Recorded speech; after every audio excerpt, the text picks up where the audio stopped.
Shyamat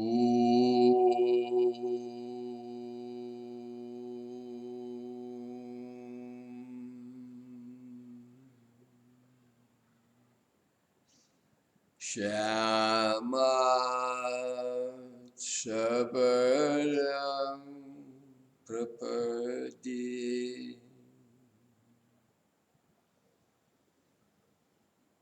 Shyamat Shabalam Prapadi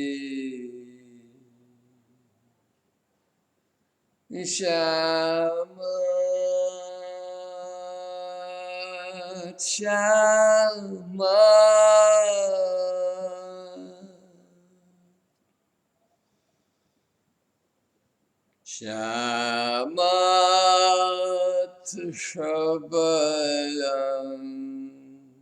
Prapadi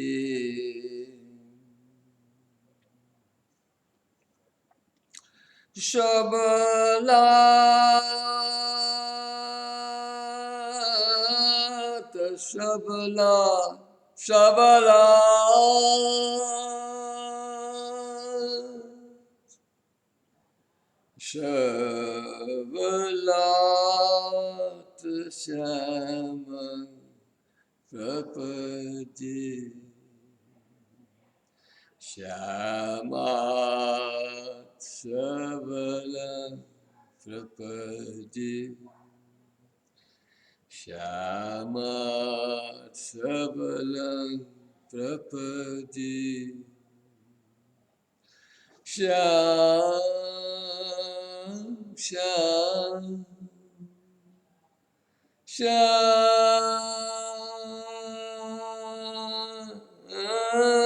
Shamat Shabalam Shamat Shabalam Prapati Shabalat Shabalat Shabalat Shabalat Shabalat the Shaman Prapati Shabalat Shaman Prapati Shamat Shabalam Shabalat Shaman Shamat Shabalam Shabalat Shaman Shamat Shabalam Shabalat Shaman Shabalat Shaman Shamat Shabalam Shabalat Shaman Shamat Shabalam Prapati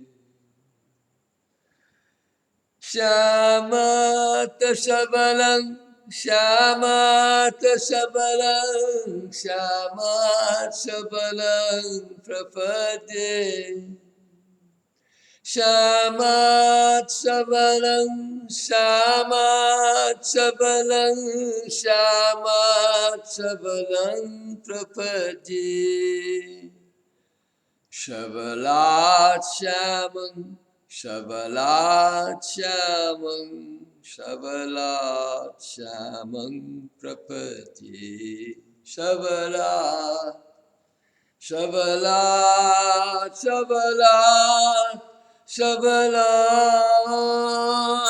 Shabalat Shabalat Shaman Prapati Ashva iva Romani vidhuya papam Chandra iva Rahor Mukhad Pramuchya Dhutva Shariram Akritam Kritatma Brahmalokam Abhisambhavani, Abhisambhavani, Abhisambhavani. Brahmalokam Abhisambhavani, Abhisambhavani, Abhisambhavani. Abhisambhavani, Abhisambhavani. Ashva iva romani vidhuya papam, Chandra iva raho mukhat pramuchya, Dhutva shariram akritam akritatma. Brahmalokam abhisambhavami, Brahmalokam abhisambhavani, Brahmalokam abhisambhavani.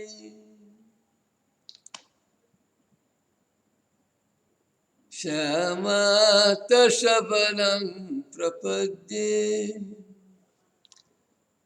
Shamata shabalam prapadye, Shabalata shabalata shabalata prapadye.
Nam srishtham manumapi shachi putramatra swarupam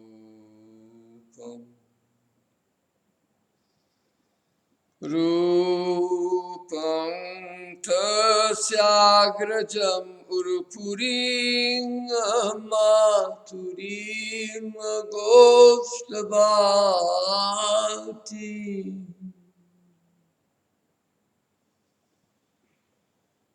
Radha Kundam Girivaram Aho Radhika Madhavasam Prapto Yasya Prasita Kripaya Sri Guru Tanatosmi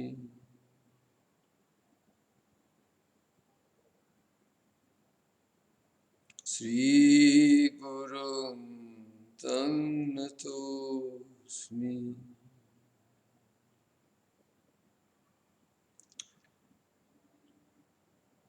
Nindantang pulakot karena vikasat Nipa prasuna chaving Prodvi kritya bhujatvayam hari hari Tyuchair vadantang moho Nrityanatangaladas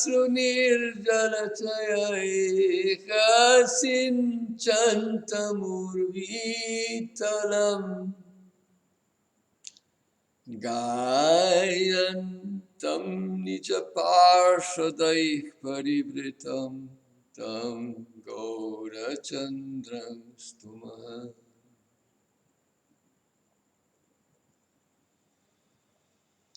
Alibhika Paripalita Prabalita Sanandamalokita Pratyasansumana Palodaya Vidho Samodamamodita Vrindaranye Prakasha Madhura Sarvati Sai Sriya Radha Madhavayo Pramodayatu Mam Ulalasa Kalpadruma Ulalasa Kalpadruma Radha Madhavayo Pramodayatuna Ulalasa Kalpadruma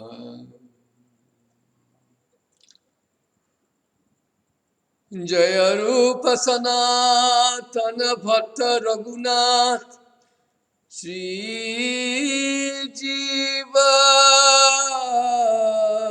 Dasa Raghunath Jai Gosai Kari Charana Bandhan Jahiti Vignana Sabhista Puram Hare Krishna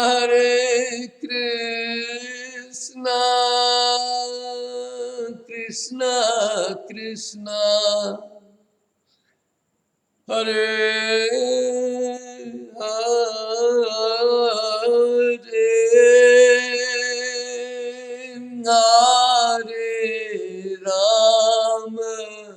Hare Rama Hare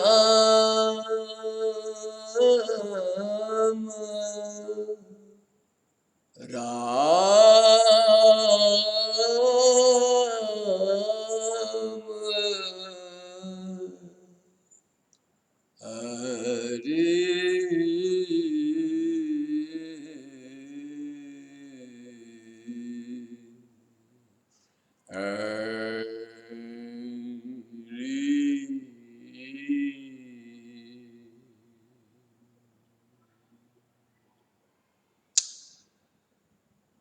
Well,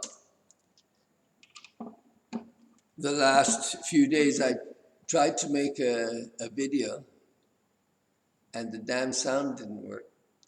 So now this time I'm hoping and praying that the sound is working, because even now I didn't check.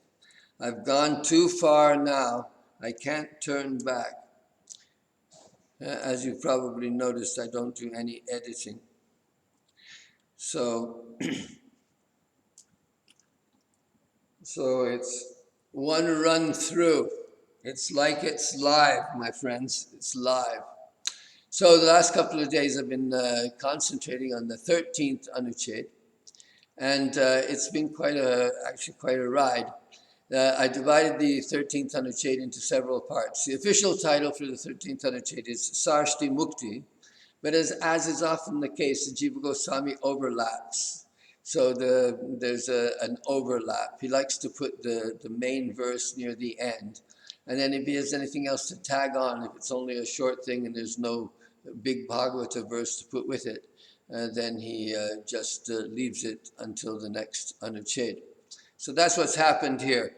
In the 13th anuccheda, we have one more little paragraph that is about the Siddha-deha according to Jiva Goswami. So we're still talking about the Siddha-deha. Even though the official and most of the space in the 13th anuccheda is taken up by Sarshti Mukti, in fact, this little beginning at the front is still a leftover bit from the Siddha-deha stuff. Now, I've been saying that the Upanishads, generally speaking, are the first resource for Pramans. But in this particular case, that's not so. Let's just take a look at I hope I have it online here. So, oops, I'm so sorry. I forgot to keep this window open. So,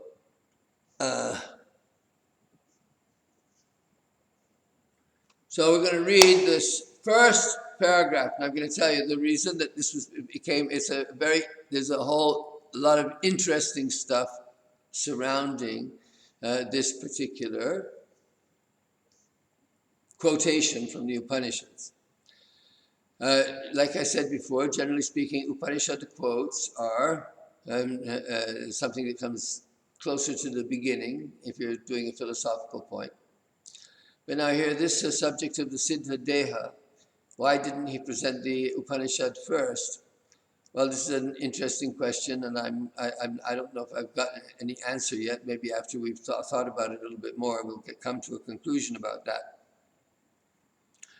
But at any rate, it's been a good ride because I found that, well, why don't we just get right into it here instead of me blabbing on.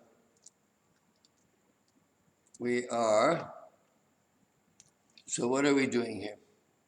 So I wanted to say that we have the getting into the Upanishads was a lot of fun. And let's go right down here to 13.1, the Shruti Praman. So this, I was just saying, this is Shruti Praman for the Siddha-deha.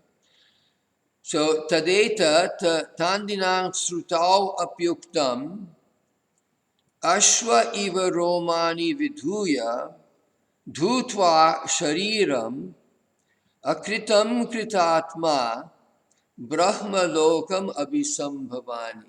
So this is the mantra that I was chanting, but I was chanting the full mantra. So this is just a portion of the full mantra. So now this is very interesting because this is there are maybe two reasons for a truncated quote. So there may be more reasons that I'm going to just think of two right off the top of my head. So the one reason, of course, is that one just simply wants to point to that particular verse and point to a particular portion of that verse and highlight that particular portion of the verse. But then at the same time, it could be for the opposite reason. One wants to hide the portions that are not convenient. That could also happen, right? If somebody doesn't know, so now let's say the ordinary Vaishnava, how many people have read the Upanishads? And how many people know the Upanishads very well? And how many people know the Vedanta, which is Upanishads and Vedanta go together? So now all these Upanishadic quotes that are coming up, and there's going to be 5 more in this particular section about Sarshti Mukti. And actually, some of it crosses over into what we're reading now. So the point is that we're going to have that it's still going to confirm the Siddha-deha. Now the point is that this Siddha-deha discussion is going along in the context of Salokya Mukti. So, and that was the first one, and that was sort of considered to be the chief, the kingpin of them all. So Salokya Mukti, so in the discussion on Salokya Mukti started the discussion on Siddha-deha, right? So you have to understand here that now the two things have been tied together. And in a sense, all the other muktis that are going to come up, right, Sarshti and so on, in one way or another, they're going to have that salokya, especially in the concept of some kind of Siddha-deha. Because you can't have Sarshti Mukti without having a Siddha-deha. How could you do that? You have to have you can't have Sarupya Mukti without a Siddha-deha. It's a particular kind of Siddha-deha. Samipya Mukti, there you can have, let's say, a little bit more freedom in your form. You've given your form more thought, and it's more in keeping with the Raganuga spirit. But in that case also, the Siddha-deha becomes much more important. It's only in the Sayujya where Siddha-deha is, well, let's say, conceived of in a different way. So Siddha-deha is the first step in all these kinds of Vaishnava-approved muktis. Okay, where you can have Diyamanam na grihnanti vina matsevanam jana. So this idea that matsevanam has to be in there somehow or another. So these various different kinds of muktis, they're all in varying degrees, they're anukul. But in each case, there's somehow the Siddha-deha is involved. Salokya Mukti is also involved. So now, in order to support this idea, he's concluding with a verse from the he calls it Tandinam Sruto. So perhaps you know that these Brihadaranyaka and the Chāndogya Upanishad, many of their kind of important sections have been given their own little subtitle, or perhaps they were assimilated. Different parts of the book might have been assimilated from other schools. Whatever. So here, he says, Tadeta tatandinang srutau apyuktam ashva iva romani vidhuya dhutva shariram akritam kritatma brahmalokam abhisambhavani. So now I'm saying, I've already, and there's Sambhavani, that Sambhavami creeps in. There's a reading. So I had a couple of things that I got thrown off by the reading here. Anyway, Abhisambhavani, it's not a big deal. Abhisambhavani, it's lot, for those who know Sanskrit. Lot means imperative. So often, in the first person singular imperative, the ending is ani. So bhavani, and so on. So here now the word, this all-important word in this shloka for Jiva's purpose here is the word abhisambhavani. So I had to say that I had some trouble with the syntax of this verse, and we're going to still look at that because Jiva Goswami has left certain things out, right? So why did he leave those things out? I mean, he could have, for instance, the next word, ashwa iva romani vidhuya, the next word after that is papam. So why didn't he include the word papam? And then there's the next line, Chandra ivarahor mukhat pramuchya. So that line, he completely dropped it, and then only took the two last lines. So the two last lines, so dhutva shariram, so it's like vidhuya romani, then dhutva shariram. So the two, it's the same verb, dhu. One is with vi prefix, and the other one is without. So one is a twa gerund, and the other one is a liap gerund, vidhuya and dhutva, but the basic meaning is the same. So shaking off, let's say. Dhunanam, shaking. So dhunanam, so the dhu dhatu here, vidhuya, so shaking the hairs. So the idea is that shaking the hairs is the implied word.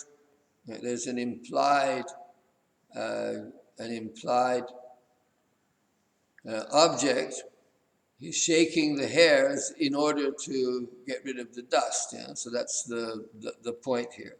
So here, dhutva shariram, in the same way, shaking off the dust or shaking off this body, just like the hairs of the horse, just shaking it off. If the dust is not a part of the horse, So when it shakes it off, then the dust flies away. In the same way, the pure Atma shakes off the bodily identity. Dhutva shariram. And actually this is about Utkranta Mukti. Right? If you go back to where we are in this whole subject matter here, we're talking about Utkranta Mukti generally. So the Utkranta Mukti. So this is the Utkranta Mukta that's being talked about. This is actually, we're here at the very end now of the Chāndogya Upanishad. This is the 13th Kanda of the 8th chapter. So the 8th chapter, I think there's one more, 14. So it's right near the very end. We'll go into it a little bit more in a moment. Let's just read the translation here as it's been given, as we are putting it in our translation. So the idea in the translation is to just give you what Jiva Goswami gives you. And then any commentary, if there's more, if it leaves questions, then the commentary has to come in and say it. So here we're going to have a problem. We're going to have to make some commentary. So Satyanarayan Das Ji has given a little bit of commentary and succinct commentary. Right? So this, tadetat, in other words, the attainment of a transcendental body, is also being referred to in the following Tandini Shruti passage. Just as a horse shakes its hair to clear the dust from it, so will I ascend to Brahmaloka, renouncing the material body, and attain a transcendental body. As usual, I find some improvements to make. I won't say renouncing, I say repeat that same idea. Why renouncing here? I say shaking off. Shaking off the material body and attain to a transcendental body. Again, this, that is to say, the attainment of a transcendental body, a Siddha-deha, is also being referred to in the following Tandini Shruti passage. Just as a horse shakes its hair to clear the dust from it, so will I ascend to Brahmaloka, shaking off the material body and attain a transcendental body. So now, I think that what I really wanted to say is I will ascend to Brahmaloka. I'm also going to change that again. I will take a birth in Brahmaloka. So now there, I'm changing the translation. It's going to be make a point, right? So just as a horse shakes its hair to clear the dust from it, so will I take birth in Brahmaloka, shaking off the material body and attaining a transcendental one. There, you see, you got to keep shaking at it, keep shaking it. You got to keep shaking it. That's the way you do language, my friends. All right. Shaking off the material body and attaining a transcendental one. So, Babaji has a little comment here. This is over. We're going to just do a very short passage today. So here, in the commentary, but oh my God, isn't that amazing? This is going on in several different documents, my friends, and they don't always make the transition. Okay, so let's get back to the beginning here.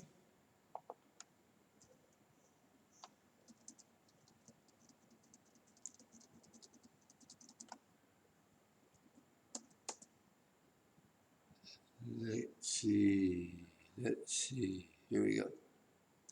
Finally, so Sri Jiva Goswami continues to give more references of attaining a spiritual body after giving up the present material body. He is stressing this point because the Advaitavada followers have a contrary view. Therefore, he cites relevant supporting passages from Shruti because they may not accept the references from the Puranas as authoritative. Right? So now after this, so sometimes you do that, like I said before, that often the Upanishad quotes, if they're quickly understandable or very well known, then one puts them at the beginning. But here the Upanishadic text is coming at the end of the argument. So this is interesting. So in other words, a statement that might not easily be taken to mean what Jiva Goswami is going to understand it to mean, that is really what is being said. So what Jiva Goswami is saying is here, that after liberation, Kritatma in the verse, one attains to Brahma Lokam Abhisambhavani. So the word Sambhavani here is the interesting word, just like we have in the Bhagavad Gita, Sambhavami Yuge Yuge. So bhavami is the basic verb to be, right? To be, to become, but it has that dimension of becoming, which is very important. So the words that have some connection to bhava, they're usually connected to created things, right? Bhava. So bhavas, na sato vidyate bhavo, na bhavo vidyate sataha. So this verse is to give us a distinction between the two verbs meaning to be. One is to be, and one really has that concept of becoming. So that which does not exist does not become. And that which does exist has no not becoming. Na sato vidyate bhavo, na bhavo vidyate sataha. So things that come into existence, things that seem to be new, that are coming into existence, those are actually eternal truths that are just being manifest in some way. And that is actually the subject of our discussion today, as we will see. So, the word akritam, so now this is the difficult thing with this verse, because I'm going to go back here and talk a little bit about syntax here. So we have this verse, so it's truncated. There's a word missing from the first line. And that word is papam. Now, I don't know why Jiva Goswami didn't just quote the whole verse. Right? Ashva iva romani vidhuya papam, chandra iva rahor mukhat pramuchya, dhutva shariram akritam kritatma. So it's like he doesn't want to say that anyway, I still haven't quite gotten to the bottom of this, why he is not giving the whole verse, why certain pieces are missing.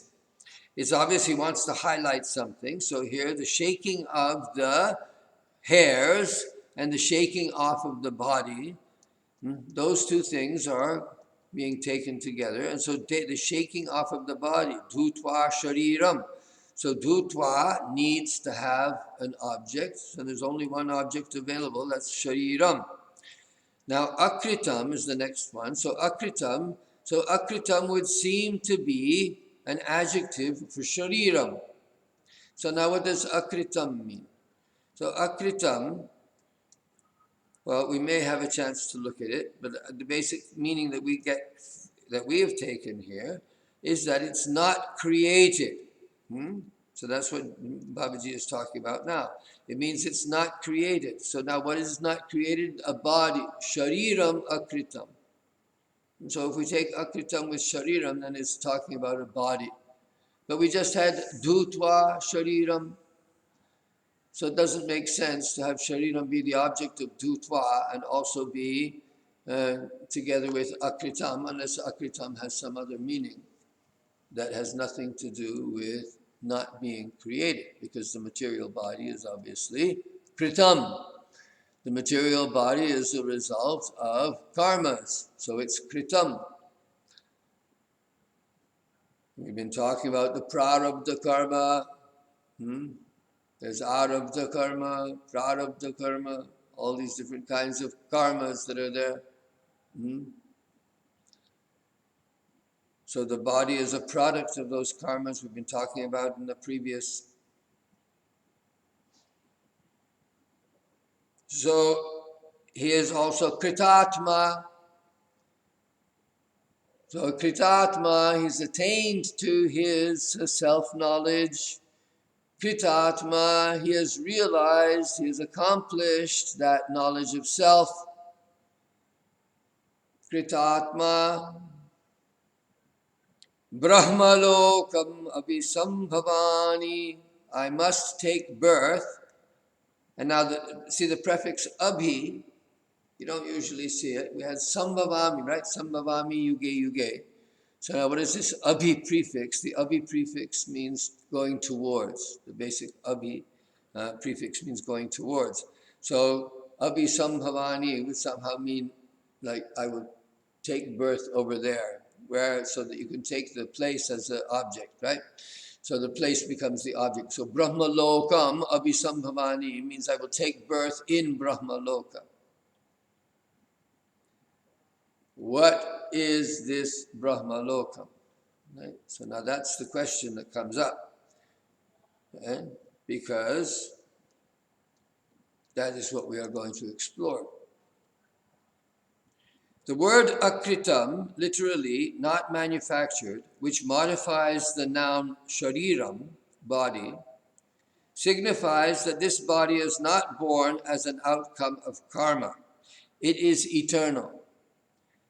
Krita Atma means one who has attained perfection and has nothing more to achieve. It means a Jiva Mukta. Brahmaloka is another name for Vaikuntha.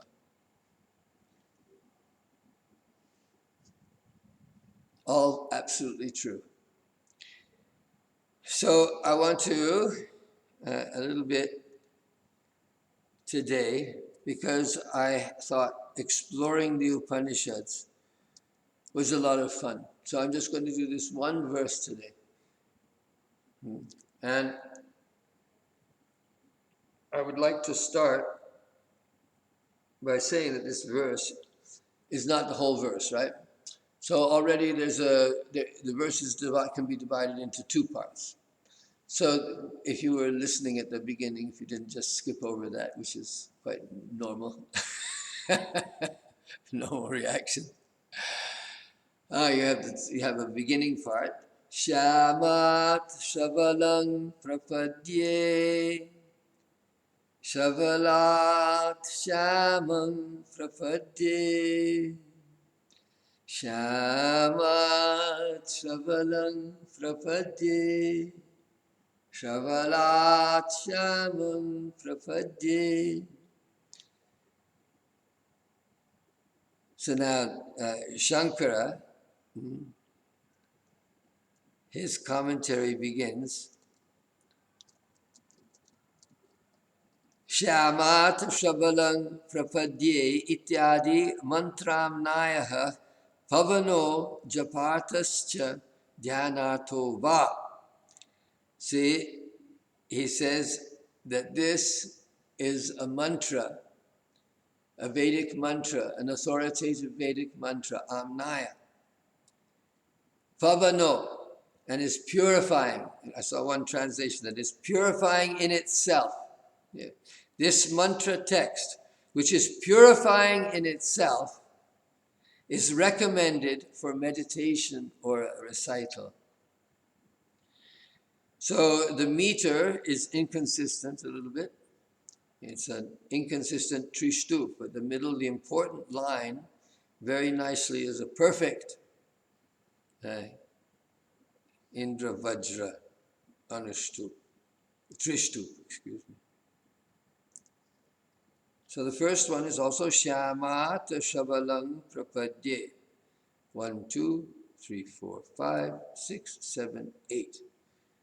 So that's 8, so it's just an ordinary Anushtup. Okay, so that's why I got into singing this mantra a little bit and just examining this mantra. So you see the formulaic, it means that Shama.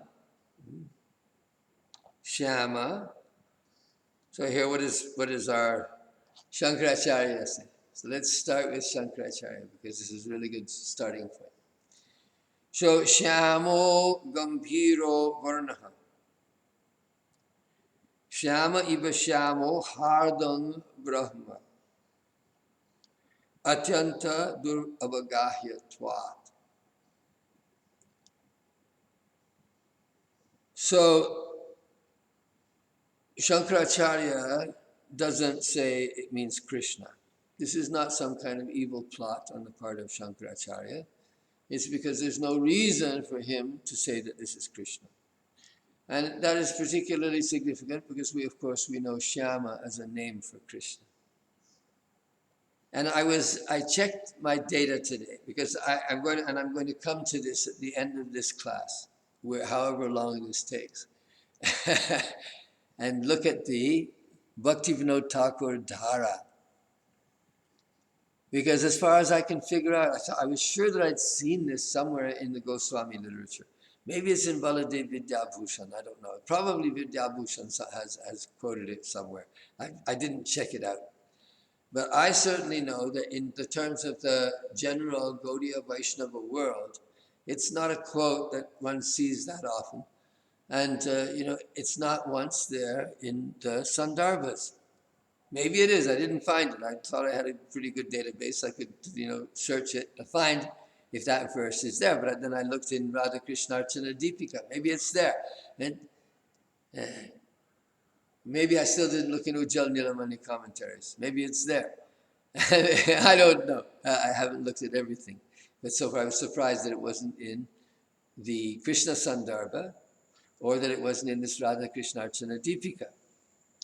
So, where does it come from? Well, I say that the first place I encounter it is in the writing of Bhaktivinoda Thakur.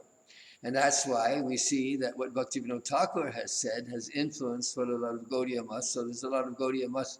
Gaudiya Maths loves this kind of thing where they can, speculate. And I've seen this in a lot of the Gaudiya Vaishnava world. And that if you can find connections, if you can find mental connections, if you can find, then you can interpret according to those connections, whether those connections are valid or not. For instance, Bhaktivinoda Thakur says that Shama has an abhidha vritti. Okay, so what does abhidha vritti mean? Abhidha, so this is a very intelligent thing that Bhaktivinoda Thakur is saying, but it's, from a historical point of view, I can say it's completely wrong. But since Bhaktivinoda Thakur is my Param Gurudev, I can't say that. But he says that the Shama abhidha vritti is Krishna. So now I'm hoping that anybody who's listening to me has a little bit idea of the Abhidha Vritti and the Lakshana Vritti and the Vyanjana Vritti and these ideas. These are kind of basic ideas that one has to have as the terminology in order to understand the way things are going in terms of thinking. Abhidha Vritti means the Mukhya Artha. So people, when they hear the word Shama, what do they think? They think Krishna. So of course when I chant this mantra, I, living here in the 21st century and not 6, 7, 8, 9, how many hundreds of years before Jesus Christ that this Chāndogya Upanishad was put together somewhere in a forest ashram with a few sages chanting together the Vedas every day, doing fire sacrifices, studying the Upanishads, studying the Vedanta. Or coming up with their own speculations about the absolute truth. And of course, these speculations are originally based in the Veda. And of course, they come from a long line of repetition and discussion and analysis, all in the oral tradition. I was thinking, I was remembering, I spent a few years in Rishikesh. And by the grace of my gurus and their Swami Veda Bharati, a great man to whom I owe my eternal obeisances, He was a great yogi and a great philosopher of yoga and a great lover of the Veda and a childhood prodigy, a wonderful man. I learned a lot from him. But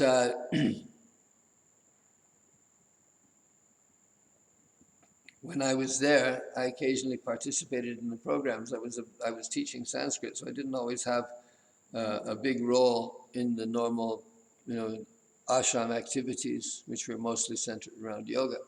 But of course, when the people came from other countries, there was international, people from Holland and people from other parts of Europe, from Hungary, from Britain, and then from the United States, of course, and then from Southeast Asia. So we had a very successful program, the most successful program. I started doing it. All my programs I did by candlelight after this one. The idea was because I'd been reading Mircea Eliade, and Mircea Eliade had somehow produced in my mind this vision of people around a campfire and stories being told, and these stories having a certain rhythm and so on. There are certain stories that were meant to be holy and were meant to be recited, and they had some special meaning. And so often these songs and stories, they have some repetitive nature to them. They're meant for memorization and meant for meditation. Dhyanartham, and Shankaracharya says, Japartas Dhyanartho Va. So that's why we sing this mantra. So now what does it mean? So Shamaha Gambhiro Varnaha. Shama means a dark color.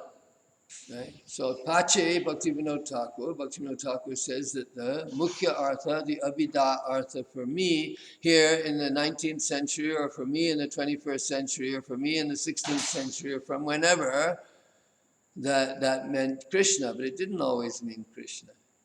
That's the thing. At the time of the Upanishads, at the time of the writing of Chāndogya Upanishad, there's very little reference to anything that's recognizably Krishna in the Upanishads. There is a name, Devakinandan is there. So it's not altogether absent. There are some clues that we can look at. There, Krishna he's an Angira. He's not the Yadava. He's an Angira. So it makes it difficult to identify Krishna Devakinandana in the Upanishads with Krishna Devakinandana of the Mahabharata. So, other than that, certainly Shama, that kind of Shama, the name Sham Sundara, this is a name that relates to Krishna's Vrindavana form and becomes an evocative of dearness, Shama Sundara, like the gopis when Krishna steals their clothes, and that's the name that they call him. Hey Shama, hey Sundara. You put the two together, oh Shama, oh Sundara. So his Shama color, the color of Krishna is Shama. Now it's an interesting question, right? Currently in the Indian world, there's been a little bit of a shake-up now because of this, people start talking about colorism, right? Oh my Lord, so now colorism has become a problem. Why do dark-skinned Indians want to be light-skinned? And why are so many cosmetics companies selling them so much, skin whitener? And isn't this and this problem, I've seen this happen before, this rises and falls. Of course, there are people who think that, and it goes on despite all the activism to oppose it. The dangerousness of the chemicals that one puts on one's body in order to lighten one's skin, and so on and so forth. It's a nonsense, right? So now, Shama, why would the god of the Hindus who adore white skin, why would the god of the Hindus be black? It's an interesting question because it doesn't just apply to Krishna, but it applies to Narayan and all the rest also. So some people say he must have been a non-Aryan god, non-Aryan. In other words, darker skinned. Right? He was a god of the Aryans and when of the non-Aryans, and when the non-Aryans were assimilated into the Hindu culture, then this Krishna Narayan complex, this Vishnu complex, was identified with the Vishnu in the Veda.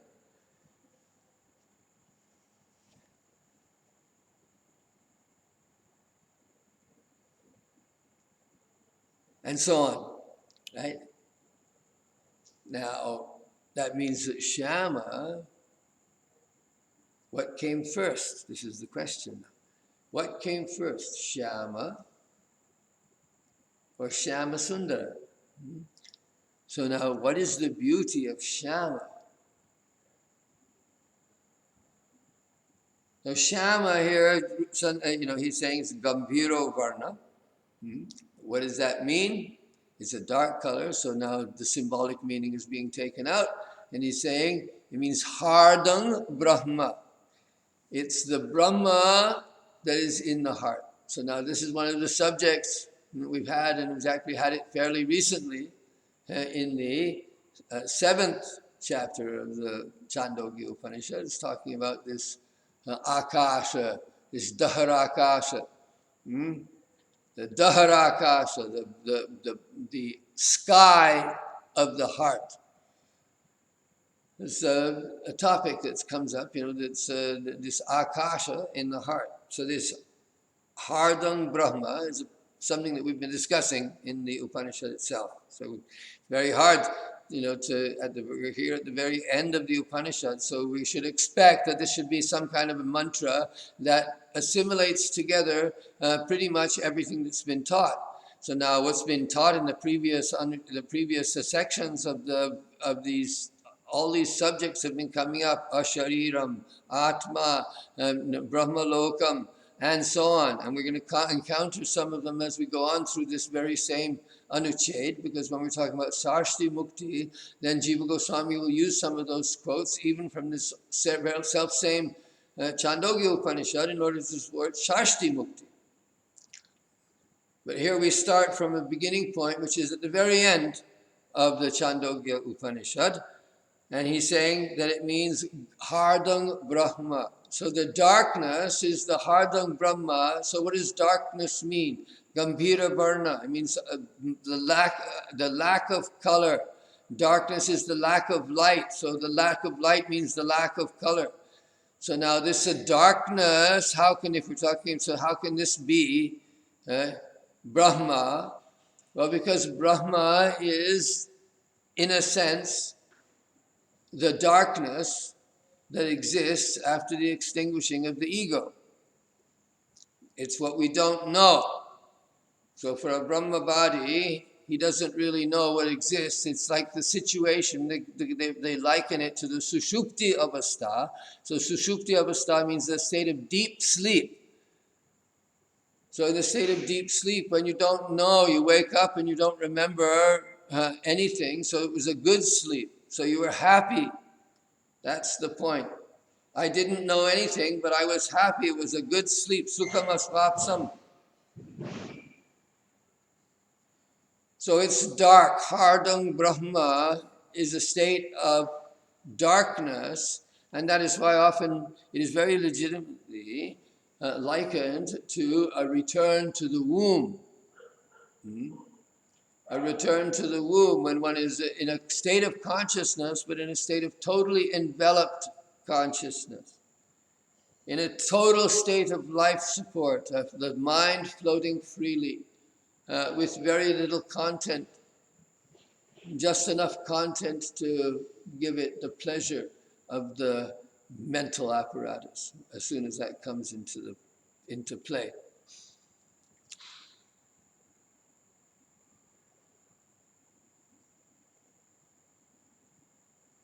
Whenever consciousness awakens in the fetus.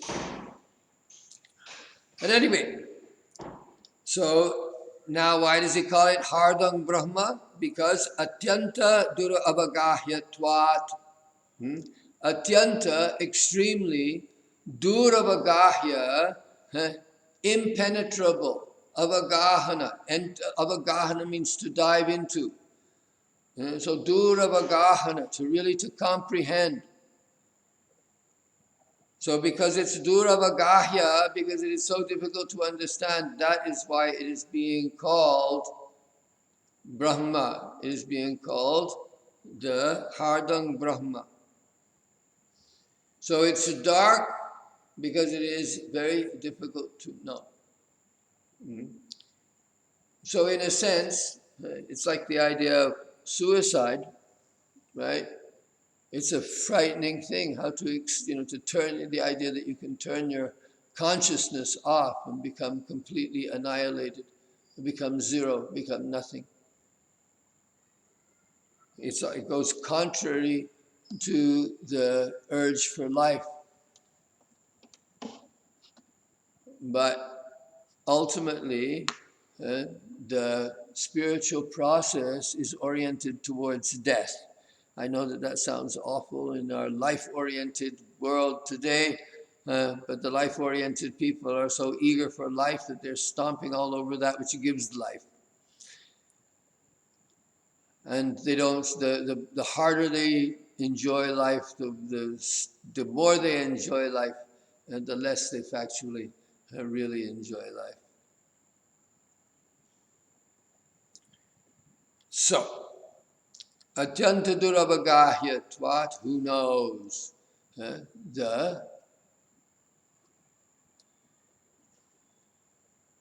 Who knows what this Shama is? It's the unknown, the dark one. So if you can take that, so now they say Shama means Krishna. So what's the character of Krishna? Krishna is the source of all sources. He's the Karana Karana. Right? So here what this is saying is saying Shamata Shavalang Prapadye. From the Shama comes the Shavala. So it's a rather, but if you look at it another way, if you take Prapadye as going with both, right? Because normally in the Vibhaktis, you have to look at the verb. So I surrender from Shama to the Shavala. Now the word Prapadye is very interesting here, because I don't see that there's not so much, it's Prapannosmi. That's what it's Prapannosmi, that's what he has. That I am that I take shelter of this. So I take shelter, Prapannosmi. I surrender to, you could say. So it depends. There are various translations, right? Surrender, Prapannosmi, Prapadya, Prapadye. So Prapadye is a common word that's used a lot in the Shastras. You see it, Prapanna. Bhaktivinoda Thakur called his ashrams Prapanna ashrams, Prapanna, surrendered souls. So an ashram, a Prapanna ashram would be a place where Prapanna, surrendered souls would be living. So fully surrendered Vairagi types. Those would be, or surrendered perhaps grihastas who are living there in the community, a Prapanna ashram. So Prapadye, I take shelter, I surrender. It actually has the same, it's the Sharanam, I take shelter. Sharanam Gachami, Prapadye. Sharanam Prapadye. You see that also? Sharanam Prapadye. Satyasya Satyam. Satyasya Satyam Rita Satyadetram. Satvatmakam Tvam Sharanam Prapadye, Sharanam Prapadye. So these are typical expressions of surrender. So I think surrender is good. I surrender to the Shavalam, which arises out of the, or let's say, I was surrendering to the Shama, but now I surrender to Shavala. So my surrendering action moves away from the Shama towards the Shavalam. This is what it means. So the Shavalam is what? So now the Shavalam, this has been taken, I'll read a couple of the translations in a minute. But Shavalam word means variegated, spotted, speckled, multicolored, mosaic, Shavalam, a mixture. Right? Mixed, it really means mixed. Right? Shavalam, mixed, variegated, variety. So color. So just like black is the absence of color, so white is the production of all the colors, right?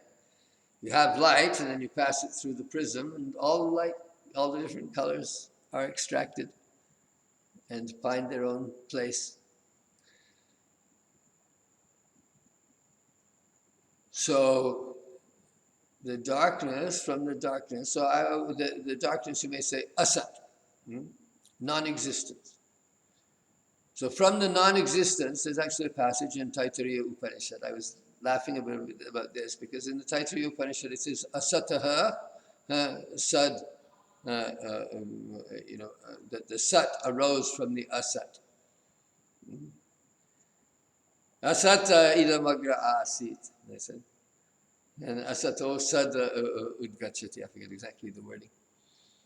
So, the idea here, the darkness, right? So from the darkness of no consciousness, no knowledge, no knowing, this situation of no awareness, this situation, this blackness of non-being, this is the asat. And from this asat rose the sat. So Shyamata Shavalam Prapadye. So now Shankaracharya has said, hold on a second, don't go too far into the direction of the nayant, into the idea of non-being. And this is why I was laughing, because I was remembering again those scientists, the neo-atheists, of course, who are arguing that nothing isn't really nothing. DeGrasse Tyson. It just popped up on my screen somewhere that he said, Neil deGrasse Tyson explains nothing. So we've been busy explaining nothing in India for the last 5,000 years.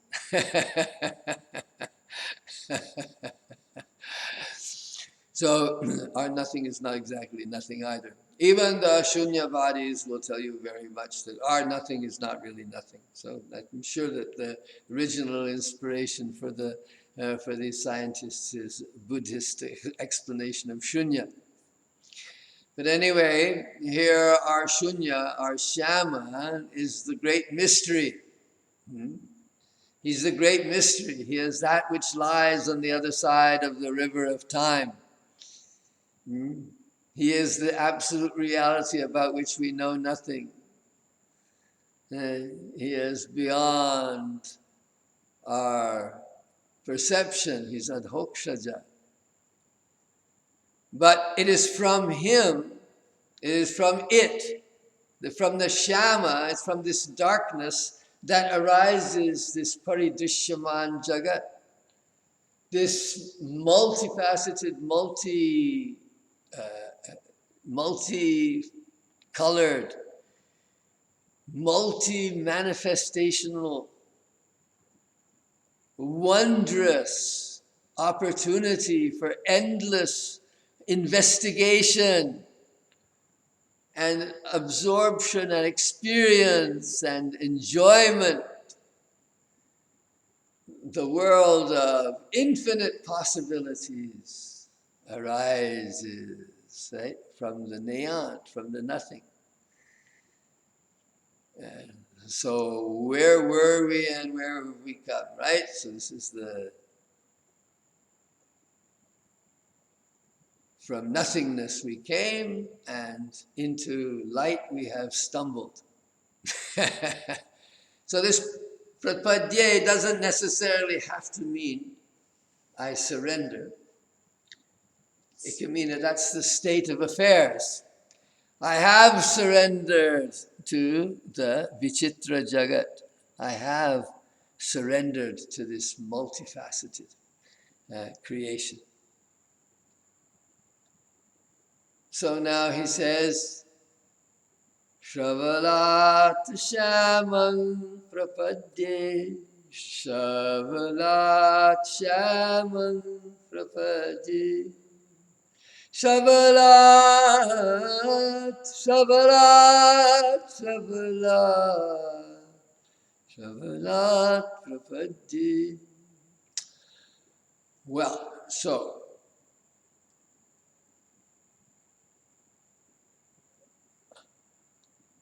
I will try to make it short.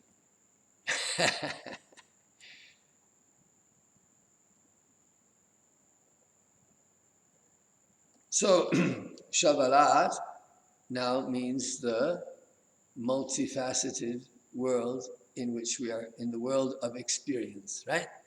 So we are currently in the world of experience. And in this world of experience, we have a body and we have senses. And through these senses, we are currently in the process of experiencing this paridrishyaman, this vichitra, this maya, this illusory world. It's illusory because it has a beginning and an end, right? So, asato vidyate bhavo, na bhavo vidyase sataha. We're understanding that in a slightly different way, right? It doesn't have any real existence because it comes and it goes. If I was living 5,000 years ago or whenever this Upanishad was written, then it might have a totally different sense for me because I would be experiencing the Shama and the Shavalam in a different way. But still, even so, we are shuttling back and forth between the Shama and the Shavalam. This is the point. So now from the world of manifest experience, I return to the Harda Brahma. I return to the Brahma within the heart. I return inward to experience Brahma. So the darkness is the cave, the akasha, the dahara akasha of the heart. And there, within that dahara akasha, there is the Uttama Purusha.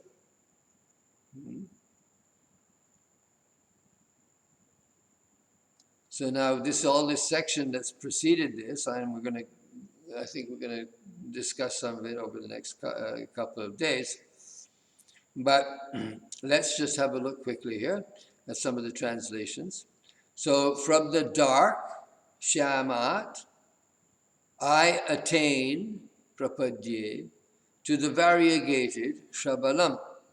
From the variegated, Shavalat, I attain the dark. From the dark, I take refuge in the diverse. From the diverse, I take refuge in the dark. So we're using perfect binary here. That's the whole point, right? The perfect binary. Darkness, light, black and white, on and off, sat, asat.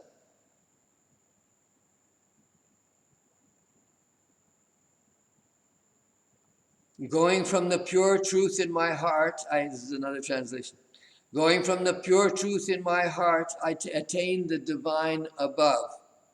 So that's based on something that Shankara says. Shankara says here, let's just go back. We didn't read Shankara all the way through. So, tadhardam brahma gyatva. So now it's going on, right, from this, this shamo hardam brahma.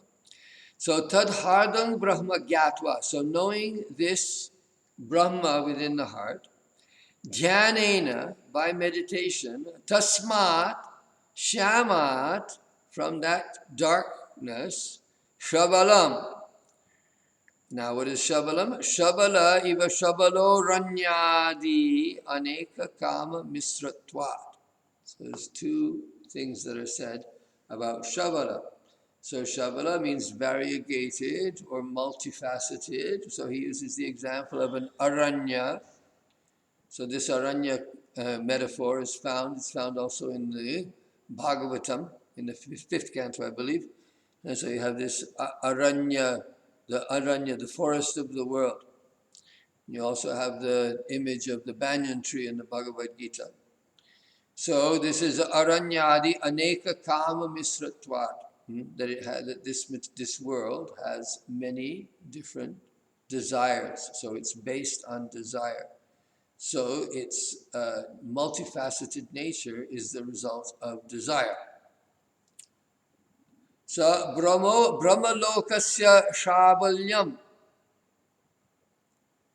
Now Brahmaloka, we saw in Babaji's commentary, he said it means Vaikuntha Loka. Well, we're taking it to mean Vaikuntha Loka, but we have to take a couple of steps in order to get there. Here, when this word is being used, Brahmaloka, it means the world of Brahma. So the world of Brahma is this world of experience. So that's why he says Aneka Aranyadi Aneka Kama Misratvat. So Brahmalokasya Shavalyam Tang Brahmalokam Shavalang Prapadye. So he's getting us to Brahmalokam because in the next portion, right, we're going to have Brahmalokam Abhisambhavani. And so now he's brought Brahmalokam into it. So now Shavalam means Brahmalokam, that's what he's saying. So Brahmaloka has Shavalyam, therefore when he says Shavalam, Shyamata Shavalam Prapadye, by Shavalam he means Brahmalokam.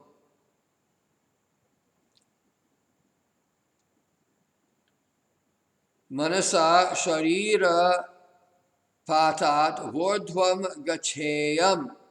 So now what does that mean? What is this Prapadye? Manasa, by the mind, Sharira Patrat, Ordhvam Gacheyam. So either by mind in the Jiva Mukta state, or Sharira Patat, or after dropping the material body, I would go upwards, Urdhvam Gacheyam. Yasmad Aham, from where? Aham Shabalat, Brahmalokat, Nama Rupa Vyakaranaya, Shyamang Prapadye, Hardabhavam Prapannosmi iti Abhipraya. So from that, Aham Shabalat, from that variegated existence, Brahmalokat, which is called Brahmaloka, Nama Rupa Vyakaranaya, for the dissembling, I use the word here, for the deconstruction. Right? Deconstruction, the modern deconstruction, it uses different tools for negating phenomena. But basically, it's just carrying on the tradition of negating phenomena, right? So it's deconstruction. So Advaita Vedanta is about deconstructing the nama and the rupa. It's deconstructing the nama and the rupa. So rupa is the forms of the world, and nama is the names. So names and forms. Names is what we give to things, and that starts the parade of thought. And once the parade of that just doesn't end, or the thought goes on, and now we have more thought going on than ever, because we have these damn contraptions, these computers and so on, and we just keep looking at them and getting new thoughts and trying to pump our heads with more information of one kind or another. So, next one. Next translation, from the divine dark to the manifest. To the divine dark I pass again. Going from the pure truth in my heart, I attain the divine above. I just was saying that. Urdhvam Gacheyam. And from the divine above, I come back again to the pure truth in my own heart. So two divines, let's say, an inner divine and an outer divine. Atma, Brahma. So Atma is here is being explained as the dark, but of course, and so here he says, here the dark stands for Brahman seated in the heart, because Brahman is extremely incomprehensible. The variegated is the Brahma Loka, whose gray shades are due to the mixture of desires like a forest. So by meditation I go to the variegated, to Brahma Loka.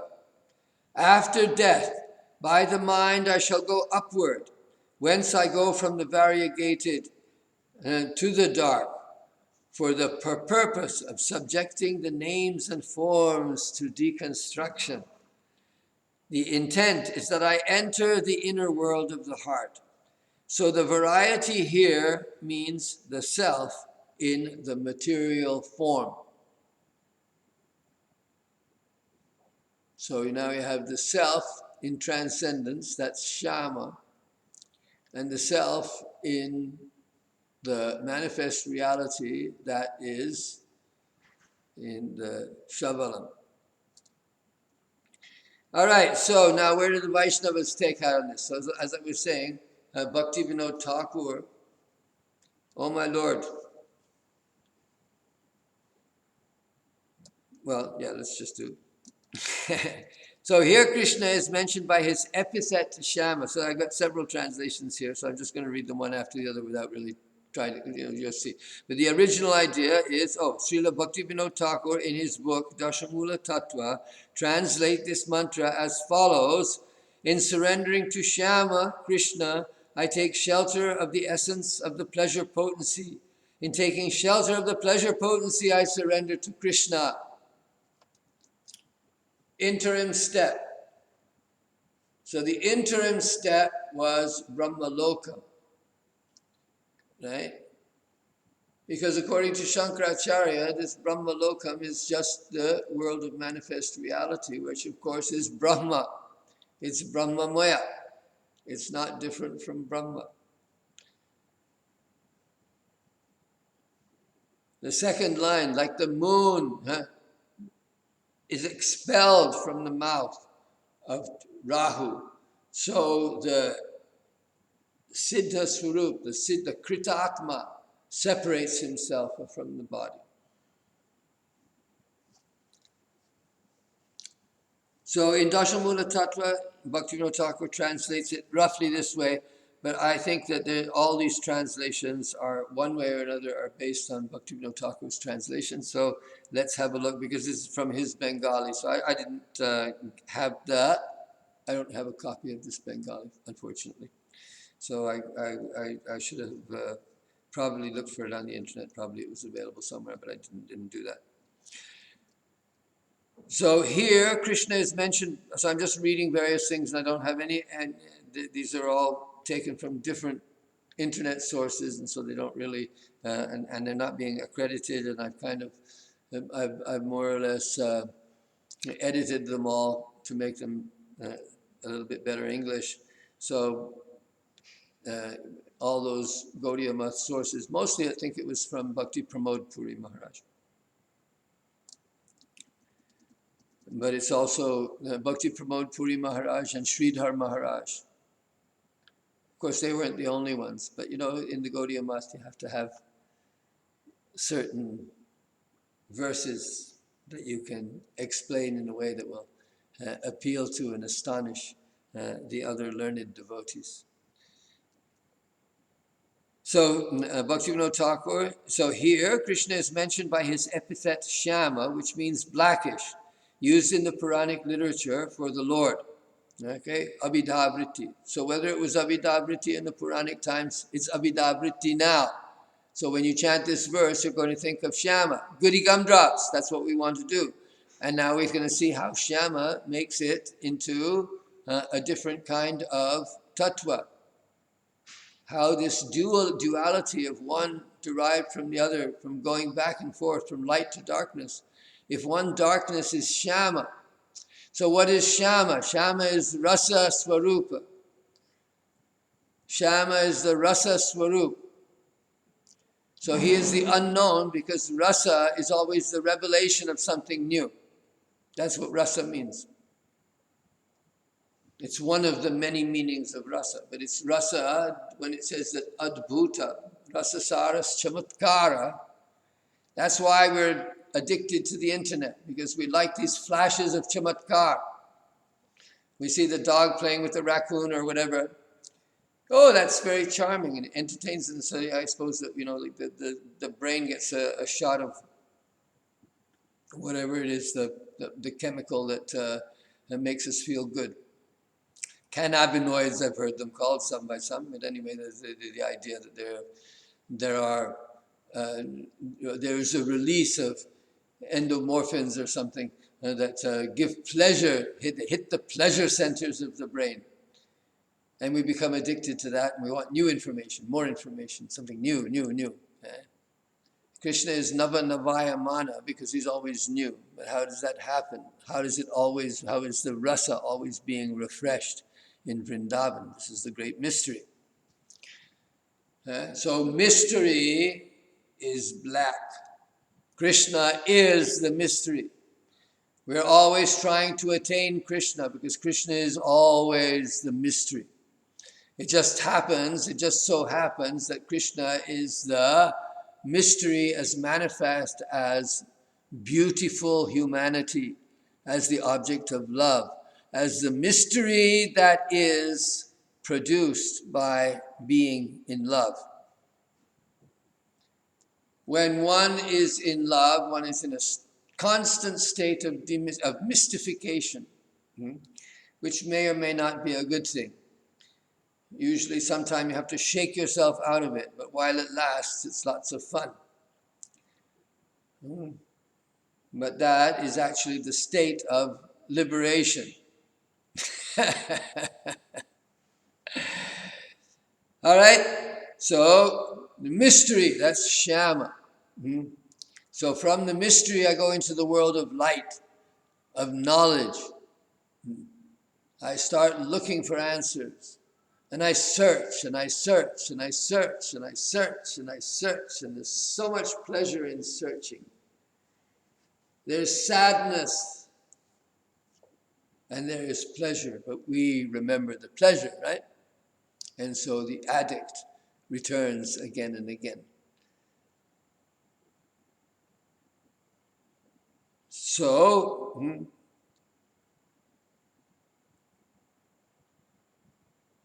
by the help, so Krishna means blackish. It's used in the Puranic literature for the Lord. So the Sanskrit word prapadye means surrender. It appears 2 times in the same sense as in the Bhagavad Gita. Sharanam mang braja, that kind of thing. Prapadyate, mameva ye prapadyate. Ye yatha mang prapadyante.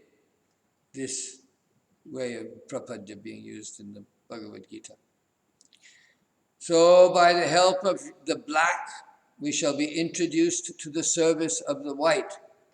By the help of the white, we shall be introduced to the service of the black. Here the black indicates Krishna and white indicates the fair complexioned Radha.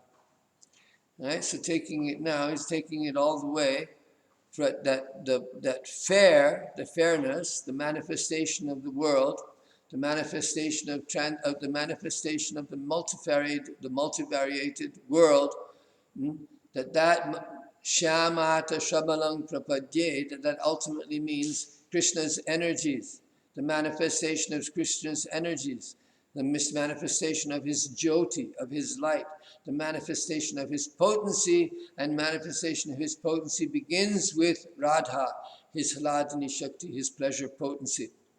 So that is the first part of the Big Bang, according to our symbolic growth of Tattva. There, Krishna, the darkness, manifests as light.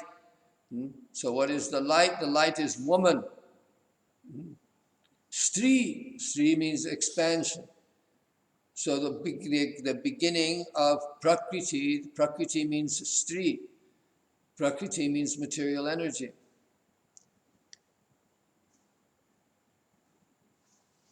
Prakriti means woman.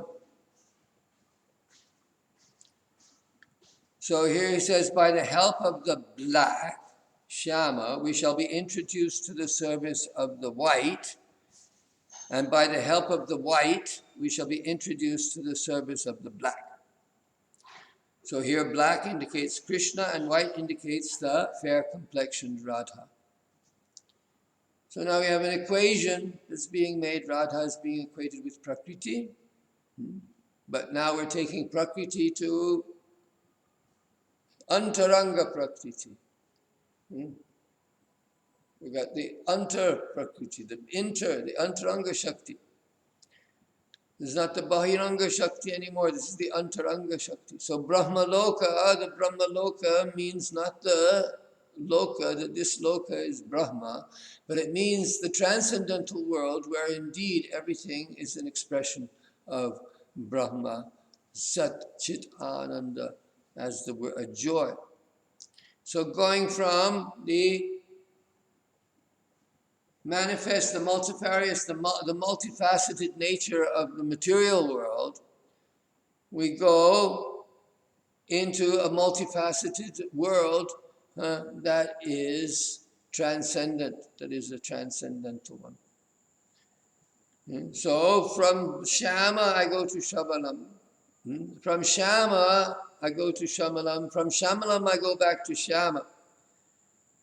From Brahma I go to this world, and from this world I return by finding the Brahma, the common feature, the common base of all existence. And that's what we're doing here with Krishna, my friends, is we're searching the common basis of existence. And we look for it in the personal, and we're looking for it in the form and pastimes and nature of Krishna as a revelation of humanity, as a relationship of the meaning of human life. So, I take, and surrendering to Shama, Krishna, I take shelter of the essence of the pleasure potency. In taking shelter of the pleasure potency, I surrender to Krishna. Identifying the term Shama with Sri Krishna Paramatma, he states that Shabala means the variegated Swarup Shakti of Krishna. The Abhidha Vritti, or primary meaning of the word Shama, is Krishna. All right, we talked about that already. So what else have we got left here? Well, there's a lot, so that's going to come on further.